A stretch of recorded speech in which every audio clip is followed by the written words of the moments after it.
Read for you by Chiquito Crasto. A Dark Mirror by Arthur Quiller-Couch. In the room of one of my friends hangs a mirror. It is an oblong sheet of glass set in a frame of dark, highly varnished wood, carved in the worst taste of the Regency period, and relieved with faded gilt. Glancing at it from a distance, you would guess the thing a relic from some genteel drawing-room of Miss Austen's time. But go nearer, and look into the glass itself. By some malformation or mere freak of make, all the images it throws back are livid. Flood the room with sunshine.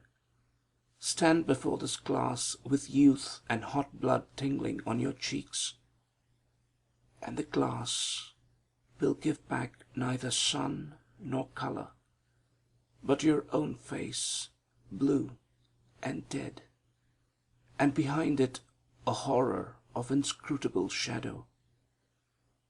Since I heard this mirror's history, I have stood more than once and twice before it, and peered into the shadow. And these are the simulacra I seem to have seen there darkly.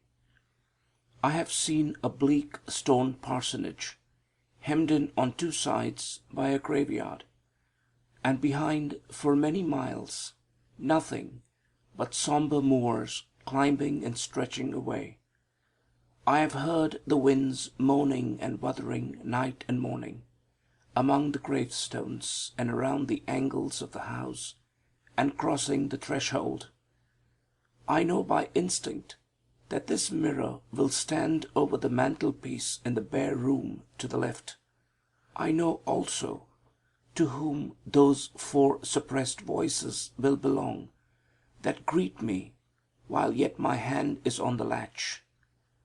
4 children are within, 3 girls and a boy, and they are disputing over a box of wooden soldiers. The eldest girl, a plain child with reddish-brown eyes and the most wonderfully small hands, snatches up one of the wooden soldiers, crying, "This is the Duke of Wellington. This shall be the Duke." And her soldier is the gayest of all, and the tallest, and the most perfect in every part. The second girl makes her choice, and they call him Gravy, because of the solemnity of his painted features. And then all laugh at the youngest girl, for she has chosen a queer little warrior, much like herself. But she smiles at their laughter, and smiles again when they christen him Waiting Boy. Lastly, the boy chooses.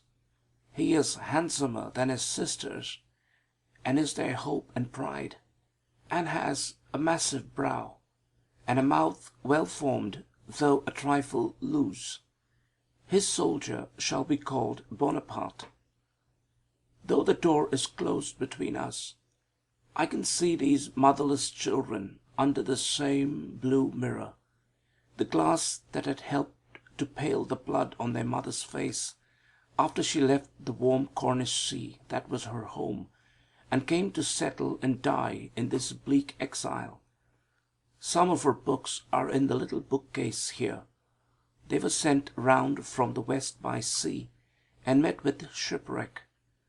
For the most part they are Methodist magazines, for, like most Cornish folk, her parents were followers of Wesley, and the stains of the salt water are still on their pages. I know also that the father will be sitting in the room to my right, sitting at his solitary meal, for his digestion is queer, and he prefers to dine alone, a strange, small, purblind man, full of sorrow and strong will. He is a clergyman, but carries a revolver always in his pocket by day, and by night sleeps with it under his pillow. He has done so ever since someone told him that the moors above were unsafe for a person with his opinions. All this the glass shows me, and more. I see the children growing up. I see the girls droop and pine in this dreary parsonage, where the winds nip and the miasma from the churchyard chokes them. I see the handsome promising boy going to the devil, slowly at first, then by strides. As their hope fades from his sisters' faces, he drinks and takes to opium eating, and worse. He comes home from a short absence, wrecked in body and soul. After this, there is no rest in the house. He sleeps in the room with that small persistent father of his, and often there are sounds of horrible strugglings within it. And the girls lie awake, sick with fear, listening till their ears grow heavy and dull for the report of their father's pistol. At morning, the drunkard will stagger out and look perhaps into this glass that gives him back more than all his despair. The poor old man and I have had a terrible night of it. He stammers. He does his best, the poor old man, but it's all over with me. I see him go headlong at last, and meet his end in the room above after 20 minutes' struggle, with a curious desire at the last to play the man and face his death standing. I see the second sister fight with a swiftly wasting disease, and because she's a solitary titanic spirit, refuse all help and solace. She gets up one morning, insists on dressing herself, and dies. And the younger sister follows her, but more slowly and tranquilly, as beseems her gentler nature.